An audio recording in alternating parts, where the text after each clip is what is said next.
Di pa tayo tapos mag-ikot sa Zambales. Let's go to Masinloc! Dating minahan, ngayon ay tourist attraction na binabalik-balikan.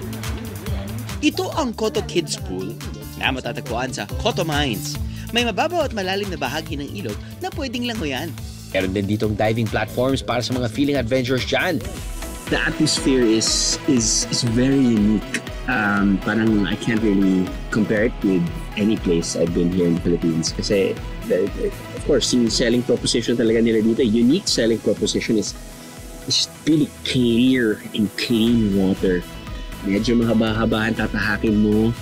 But, as we always say sa show na to, kailangan ka konting maghirap, kailangan ka mag-invest ng konting time, and then the reward is gonna be just greater. This is our reward.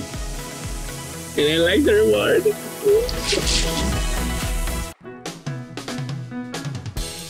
Dating minahan ang paligid ng ilog. Sa ngayon, katayo pa rin dito ang mga estruktura ng mining site, kaya kahit isinara na ang minahan noong 2010. Ano, nabiting ka sa biyahe? God! All you gotta do is just subscribe to the YouTube channel of GMA Public Affairs and you can just watch all the Behind the Drew episodes all day, forever in your life. Let's go! Yeehaw!